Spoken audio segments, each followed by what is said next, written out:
来秒快，没别户，来，拿过来，冒着，冒着，冒一句，冒着光。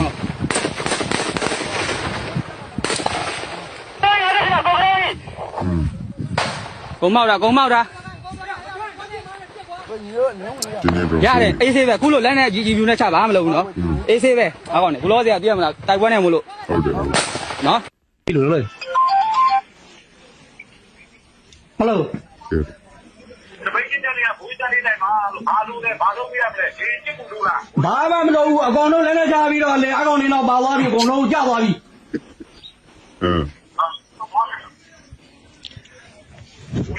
ကျင်းဘာမှမဘိုးလေးရောဆရာကြီးတွေရောအကုန်လုံးကသူတို့လက်ထက်မှာရောက်နေပြီဘိုးကြီးတွေကကြာသွားပြီ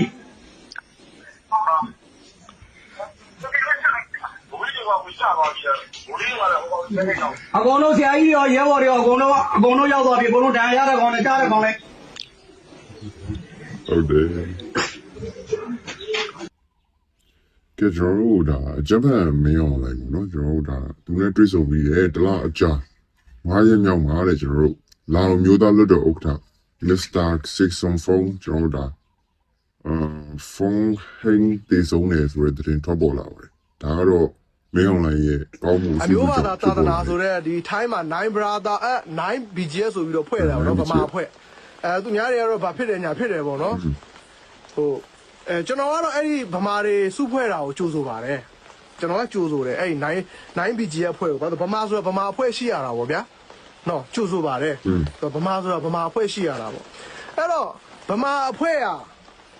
သူတို့ရဲ့ခေါင်းဆောင်ကတောင်ကူသားလို့ရေးထားတယ်ဗျကိုတီဟလားမသိဘူးကျွန်တော်သူ့အကောက်လေးလည်းဝင်ကြည့်လိုက်တယ်တောင်ကူသားဆိုတော့မစိုးပါဘူးဒါတပင်ရွှေတီးရဲ့မျိုးဆက်ပေါ့ဗျာတောင်ကူအင်မာယာပြည့်ရှင်ဘရင်တော်မင်းတရားကြီးရဲ့မျိုးဆက်ပေါ့ဗျာကျွန်တော်ကတော့သဘောကျပါတယ်ဘာပဲပြောတောင်ကူအင်မာယာကိုပြန်ဖြစ်ချင်တဲ့တက်ကြွတဲ့ချက်ဖလူငယ်တွေပေါ့ဗျာ okay right ကြိုက်တယ်ဒါပေမဲ့ပြောပြချင်တာကမင်းအောင်လိုင်ကအမျိုးဘာသာသာသနာကိုအတုံးချပြီးတော့မှမင်းအောင်လိုင်မတိုင်ခင်1962ခုနှစ်နော်61ခုနှစ်မှာနိုင်ငံတော်ဘာသာကိုဗုဒ္ဓဘာသာဖြစ်ပြောင်းလဲပြီးတော့မှအမျိုးဘာသာသာသနာဆိုတဲ့မှိုင်းရ1962ခုနှစ်ကနေစခဲ့တာ2026ထိရှိသွားပြီဟုတ်တယ်အဲ့ကောင်နေအမျိုးဘာသာသာသနာဆိုတာကိုစလိုက်တဲ့အချိန်ကနေစပြီးတော့မှအမျိုးဘာသာသာသနာသိခါကြတာခုတည်းပဲခုတည်းဖတ်စတယ်နော်အမျိုးဘာသာသာသနာဆိုတဲ့1962ခုနှစ်ဦးနုကနေစလိုက်တဲ့အမျိုးဘာသာသာသနာကအခုချိန်ထိအမျိုးဗမာလူမျိုးဗုဒ္ဓဘာသာရောတိတ်ခါကိုကြတာအဲ့တော့ဗမာလူမျိုးနဲ့ဗုဒ္ဓဘာသာတွေတိတ်ခါကြတာကဘသူကြောင့်လဲဗမာတွေကြောက်လားဗုဒ္ဓဘာသာတွေကြောက်လား no မဟုတ်ပါဘူးဒီအမျိုးဘာသာသာသနာဆိုတဲ့အာနာရှင်လူရန်စားတရက်ကြောက်ဗမာတွေတိတ်ခါကြနေတာဖြစ်ပါတယ်အဲ့တော့ပြောပြချင်တာက 9BG ရဲ့ညီလေးတို့မင်းတို့ကဗမာသွေးစစ်တယ်ဆိုရင်ကျွန်တော်ပြောပြမယ်မင်းတို့ကဗမာသွေးစစ်တယ်ဆိုရင်ဗမာတိတ်ခါကိုဆယ်ရမယ်တော့ဗိုလ်ချုပ်အောင်ဆန်းရေးဆွဲခဲ့တဲ့လမ်းစဉ်တွေကိုအကောင့်ထဲပေါ်ရမယ်ဗိုလ်ချုပ်အောင်ဆန်းပြောခဲ့တဲ့ကရင်တစ်ချက်ဗမာတစ်ချက်ရှမ်းတစ်ချက်ဗမာတစ်ချက်ဒါတွေကိုမင်းတို့အကောင့်ထဲပေါ်ရမယ်မင်းတို့ဗမာသွေးစစ်တယ်ဆိုရင်အဲ့တော့မင်းတို့အကောင့်ထဲပေါ်လို့ရတဲ့နေရာတနေရာငါပြောပြမယ်အဲ့ဒါကတော့ BBN လေးဖြစ်တယ်ဟုတ်လားနော်ဗမာအမျိုးသားတက်မတော်ရှိတယ် BBN လေးလို့ခေါ်တယ်နော်အဲ့ဒီအဖွဲ့ကိုမင်းတို့ join ပြီးတော့မှမင်းတို့ဗမာဂုံသိက္ခာကိုသွားကာကွယ်ကွာသိလားအမျိုးဘာသာသာသနာဆိုပြီးတော့မင်းအောင်လိုက်ဖေးနေကုန်းခံနေရင်တော့အဲ့ဒါဆိုရင်တော့မင်းတို့အမျိုးဘာသာသာသနာမင်းတို့မပြောနဲ့သိလားနော်အဲ့ဒါဆိုရင်တော့မင်းတို့အမျိုးဘာသာသာသနာမပြောနဲ့မင်းတို့ကဘောမအဲ့ဒါဆိုရင်မင်းတို့ကဘောမနော်ဘောကိုအမျိုးဘာသာသာသနာနဲ့ကာထားတာငါတို့ကဗမာလူမျိုးဗမာအဖွဲ့ဖဲတာဘာဖြစ်တယ်ညာဖြစ်တယ်အဲ့တော့ပြောပြချင်တာမင်းတို့ဗမာအဖွဲ့ဖွဲ့လို့ရတယ်မင်းတို့ဗမာတွေငါတို့လည်းဗမာတွေကွာကိုယ့်အဖွဲ့ဖွဲ့တာဘာဖြစ်ဘယ်သူ့ကိုဂရုစိုက်ရမှာဟုတ်လားဒါပေမဲ့သူများကိုမထိခိုက်ပြီးရောမဟုတ်ဘူးလားတိုးတော်လည်းပဲအခုချိန်မှာငါတို့ဗမာတွေဒီအာနာရှင်အဲ့တော့1962ခုနှစ်အာနာရှင်ကနေပြီးတော့မှ2026အာနာရှင်ထိအမျိုးဘာသာသာသနာဒီအာနာရှင်တွေလက်ထဲမှာတိတ်ခါကြနေတာဖြစ်နေပါတယ်အဲ့ဒါကိုမင်းတို့တကယ်ကာကွယ်ခြင်းလဲဆိုရင်မင်းတို့ BBN လေးနဲ့ join ပါနော်မင်းတို့ဗမာတက်ရှိတယ် BBN လေးနဲ့ join ပြီးတော့မှဒီအမျိုးဘာသာသာသနာကိုဖျက်ဆီးနေတဲ့စစ်ကောင်စီစစ်အာဏာရှင်တွေကိုမင်းတို့တော်လှန်ဟုတ်တယ်အဲ့ခါကျရင်မင်းတို့ကအလေးပြုံနေတော့မကောက်ထိုင်မှာကြော့မယ်ကွာစောင်းရမ်းကောင်းတဲ့ဗမာတွေဖြစ်လက်ခံကွာသိလားပြောပြတာပါမင်းတို့ဖွဲ့တာကို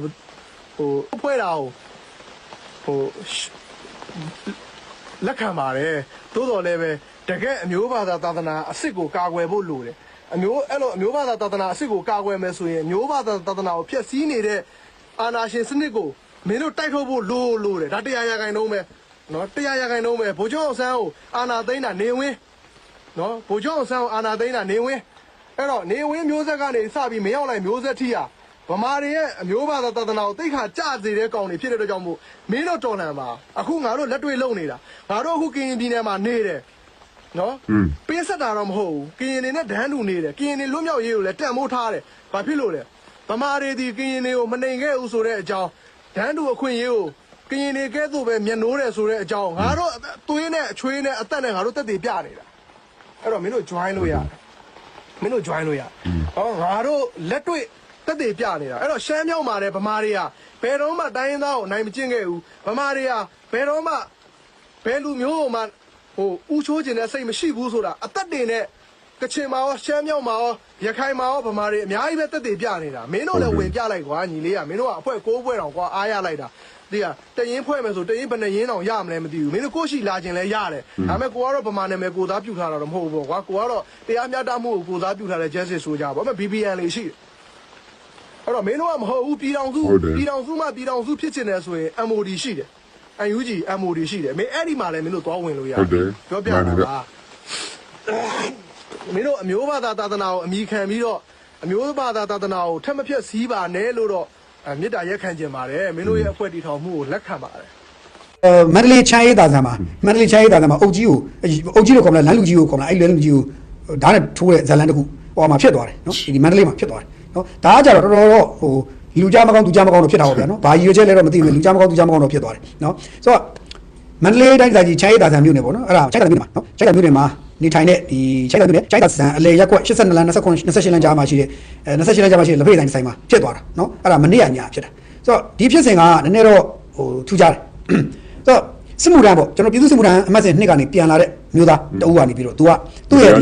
ူတို့ရဲ့ဒီနေထိုင်တဲ့ရက်ကွက်လူကြီးလို့ခေါ်မလားယာယီမှုလို့ပဲခေါ်မလားပေါ့နော်အဲ့လူကြီးကိုနော်အဲ့ဒီက82လမ်း28လမ်းကြားမှာရှိတဲ့နေရာတစ်ခုမှာဆိုင်တစ်ခုမှာပေါ့နော်။ तू ကအဲ့မှာဟိုလူကလက်ဖေးဆိုင်ထိုင်နေတယ်အသက်63နှစ်အရွယ်ဦးနိုင်ဝင်းဆိုတဲ့ယာယီမှုအဲ့လူကို तू လက်ဖေးဆိုင်ထိုင်နေတဲ့အချိန်မှာအခုစစ်မှုထမ်းအမှတ်2ကပြန်လာတဲ့အမျိုးသားလာပြီးတော့ဘာမှပြောညာမပြောနဲ့ဓာတ်နဲ့ထိုးတာဓာတ်ထိုးတော့ကျွန်တော်တင်နေသူ့မှာလည်းနာကြီးကြီးတန်တဲ့ချက်ရှိမယ်ဓာတ်ထိုးတယ်လူလေဓာတ်ထိုးတော့ဟိုဦးနိုင်ဝင်းကအတင်းတွက်ပြီးဓာတ်ဦးနိုင်ဝင်းကဓာတ်နဲ့ထိုးခံလိုက်တဲ့ခါကျတော့နောက်ကျောမှာထိုးသွင်းတဲ့တစ်ချက်လက်ဝဲချဲကိုထိုးသွင်းတဲ့တစ်ချက်လက်ဝဲပြင်လက်ဝဲရင်ဘက်ထိုးသွင်းတဲ့တစ်ချက်လက်ဝဲလက်မောင်းပြတ်ရှတဲ့တစ်ချက်ညာဘက်ရင်ဘက်ပြတ်ရှတဲ့တစ်ချက်တွေဓာတ်သီးသီးရရှိသွားတယ်ကံကောင်းတာကတော့မသိဘူးစေးုံမှာပဲခုအရေးပေါ်ကုသမှုခံယူနေရတယ်ပေါ့နော်ဆိုတော့ခုနဓာတ်နဲ့ထိုးတဲ့လူကထွက်ပြေးသွားတယ်ထွက်ပြေးသွားပြီမဲ့ပြန်မိပါတယ်ထွက်ပြေးသွားပြီမိတယ်ပေါ့နော်ဒါနဲ့ထိုးပြသူထွက်ပြေးသွားတယ်ထွက်ပြေးသွားပြီမဲ့သူ့ကိုပြန်ပြီးရက်တက်ဖွဲ့ဖမ်းဆီးရပြီဖမ်းဆီးရပြီးတော့သူ့ကိုမန္တလေးမရှိတဲ့စခန်းမှာဖမ်းဆီးပြီးမှုဖွင့်ထားပြီလို့သိရတယ်ပေါ့နော်ဆိုတော့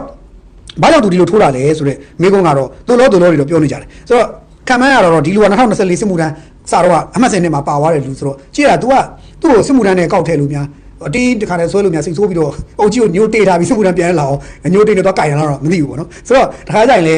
ဟိုဒါပဲလေဟိုလူကခုနကိုမဟုတ်တာလုပ်ရင်ဟုတ်တာလုပ်ရင်တခုခုဖြစ်ရင်အဲ့ feedback ကတခုခုမဟုတ်တခုမှပြန်လာတတ်တယ်ပေါ့နော်ဒီအုတ်ကြီးကကောင်းပဲလုပ်တဲ့လူဆိုရင်လေဒီလူဘာရွေးချက်နဲ့ထိုးလဲသူ့မှာနာကြီးတခုခုများရှိနေလို့လားပလိတော့သွားပြီးဓာတ်နဲ့ထိုးကြတော့အကြောင်းမရှိဘူးသူတခုခုအုတ်ကြီးနဲ့သူတို့ကြမှာတခုခုညှိထားတာရှိနေတယ်ဘာညှိထားလဲတော့ကျွန်တော်မသိဘူးဆိုတော့နည်းနည်းတော့စဉ်းစားကြဖြစ်သွားတာပေါ့နော်အဲ့တော့သတင်းတွေမှာကျတော့ဘာဖြစ်ကုန်လဲဆိုတော့ပြည်သတင်းတွေမှာကျတော့အိုးတောင်းနေဖြစ်ကုန်တော့စစ်မှုထမ်းအပတ်စဉ်နှစ်မှာပြန်လာတဲ့လူကသူ့အုတ်ကြီးဓာတ်နဲ့ထိုးတယ်အဲ့ဒါသူ့ကိုမတော်မရစစ်မှုထမ်းထည့်လို့စိတ်ဆိုးပြီးဓာတ်နဲ့ထိုးတာဖြစ်မှာပေါ့ဆိုပြီးကောက်ဆွဲပလိုက်ပေါ့အဆွဲခံရတာပေါ့အဲ့လိုကောက်ချက်ဆွဲခံရအောင်ဆိုတော့ဒါလေးတွေကလည်းသတိပြုစရာကောင်းတဲ့ issue တစ်ခုဖြစ်နေရှိနေတယ်လို့ကျွန်တော်ပြောချင်တာပါနော်ဒါလေးလည်းစိတ်ဝင်စားဖို့ကောင်းတဲ့သတင်းတစ်ခုအဲ့တော့ရက်တက်ဖွဲ့တော့မေးလိမ့်မယ်ဒါဖမ်းမိပြီဆိုတော့ဒီလူကိုမေးလိမ့်မယ်နော်မေးလိမ့်မယ်မင်းဘာဖြစ်လို့ဒီလူကိုထိုးရလဲလို့မေးလိမ့်မယ်ဟိုလူကလည်း तू ထိုးရတဲ့အကြောင်းသူပြေးလိမ့်မယ်အဲ့တော့ပြေးတဲ့ဟာတော့ရက်တက်ဖွဲ့ကတော့ဟိုအများပြည်သူသတင်းထုတ်ပြန်မဲ့ပုံတော့မပေါ်ဘူးသို့တော့ရက်တက်ဖွဲ့လည်းနားထောင်ပြီးရင်တော့သူတို့လည်းတမျိုးမျိုးတော့စဉ်းစားမှာပေါ့ဗျာအေးဆိုသူစဉ်းစားပါဗျာဒါလေးလည်းကျွန်တော်ဒီနေ့ကြုံကြိုက်လို့ထည့်ပြောတာပေါ့နော်ခင်ဗျားကလည်းမကောက်ဘူးလုပ်နေသေးတယ်နေပြည်တော်မှာဝင်လာကြည့်လေတဲ့ဟာစိတ်တွေလျှော့ပါဗျာငွေတုတွေများနေပြီတဲ့ဟုတ်တယ်ငွေတုရောက်နေရှိနေပြီနော်ခင်ဗျားတို့မြန်မာနိုင်ငံမှာသတိထားပါကျွန်တော်ကဒီလောက်သတိထားပါလို့ကျွန်တော်သုံးသက်တယ်လို့ကျွန်တော်ယူဆတယ်ဆိုခင်ဗျားတို့သတိထားဖို့လိုတယ်အဲ့လိုပဲကျွန်တော်ပြောချင်တယ်ဗျာနော်ငွေတုကဖားကန့်ရောက်နေပြီတဲ့ငွေတုတွေရောက်နေပြီနော်ဖိုက်ဆန်တုတွေအများကြီးဖြစ်နေပါပြီတဲ့မှန်တယ်ငွေတုတွေများနေပြီနော်အဲ့တော့ငွေတုတွေရှိနေပြီခင်ဗျားတို့အဲ့ဘယ်လိုလုပ်မလဲနော်ငွေတုတွေတော့မလုံကြုံတော့ဘူးအဲ့တော့ခင်ဗျားတို့ငွေတွေကိုသိထားပါနော်ကျွန်တော်ဒီကမြန်မာပြည်သားတွေဒီတစ်ခါလေးပြောလိုက်မယ်နော်ဒီ9ရက်နေ့နော် မင်္ဂလာပါအဲကွန်စားတဲ့ဥစ္စာကတစ်ပေါက်ကြာများတော့ကွန်လာကျွေးဘယ်သူတော့ပြောမလဲမကောက်တော့ဘူးတေချာလိုက်ကြည့်ပါတဲ့ကောက်နေတော့မဲတဲ့တက်ကုန်းစစ်စေးဂိမ်းပါတဲ့ရမဲသင်းပါတဲ့ရေနီပါတဲ့ကောက်နေတော့မဲအဲရဲကြော်ကြီးခင်ဗျားတော့ကောက်လို့ငိမ့်တဲ့နေရာငိမ့်သွားတယ်ငိမ့်တဲ့နေရာငိမ့်တယ်ဥမာဖြစ်ကျွန်တော်တို့သူဒေတာနဲ့တော့ဆိုင်တာပါဗျာနော်ဒေတာနဲ့ဆိုင်တယ်ငိမ့်တဲ့နေရာလည်းငိမ့်ပါတယ်အဲ့ဒါမဲ့အခုပြန်ပြီးစိုးနေပြန်ပြီတဲ့အခုပြန်ပြီးစိုးနေအဲ့ဒါနဲ့ပတ်သက်ပြီးကျွန်တော်ပြန်လာခဲ့ပါမယ်เนาะဒီသတင်းကျွန်တော်ဒီနေ့ဘယ်ခေါ်မအိမ်စားပါဗျာကျွန်တော်အိမ်စားပေးလိုက်ပါကျွန်တော်ပြန်ပြီးလေ့လာပါမယ်เนาะ